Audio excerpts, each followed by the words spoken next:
When we think of towns, what comes to mind usually is a picture of a small hurdle of houses. But I guess you didn't know that there is a town in Alaska that operates under one roof.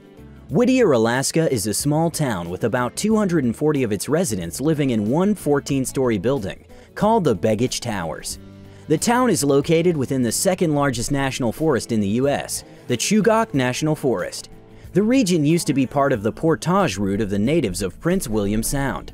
The passage later became a route for American and Russian explorers and prospecting miners during the gold rush. The town was named in 1915 after a nearby Whittier Glacier, which in turn got its name from prospector and explorer John Greenleaf Whittier. The United States Army constructed a military facility near Whittier Glacier during World War II, named Camp Sullivan, and it was complete with a port and railroad. In 1943, the spur of the Alaska Railroad to the facility was completed, and the port promptly became the entrance point of American soldiers into Alaska. The most prominent buildings in Whittier, Alaska were built after World War II. The Begich Towers, known as Hodge Building, was completed in 1957. The 14-story building contained 150 apartments, with 2 3-bedrooms each and some bachelor efficiency units. Whittier has a school that is connected to the town by a tunnel at the base of the West Tower in a bid to help children get to school even when the weather gets bad. The building got its former name in honor of a former civil engineer, Colonel Walter William Hodge, who was also a soldier and the commanding officer of the 93rd Engineer Regiment on the Alcan Highway. The Buckner Building, which is the only other main structure in town, was completed in 1953 and was dubbed the City Under One Roof.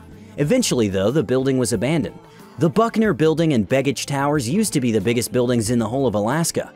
Along with one other private property known as Whittier Manor, Begich Tower houses almost all the people living in the town.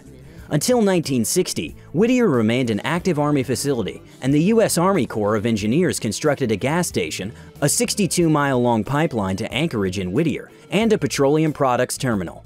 Also, before the year when the Anton Anderson Memorial Tunnel opened to public access, the only ways to reach the town had been by rail, boat, or plane. The road became the first highway to connect Whittier to Anchorage and Inner Alaska. Whittier suffered what is still America's largest earthquake in 1964. The town suffered more than $10 million worth of damage. The Good Friday earthquake, as it became popularly known, measured 9.2 on the moment magnitude scale. In Whittier, the tsunami caused by the earthquake killed 13 people. The town attracts a good number of tourists all through the year as it is filled with abundance of wildlife and natural beauty.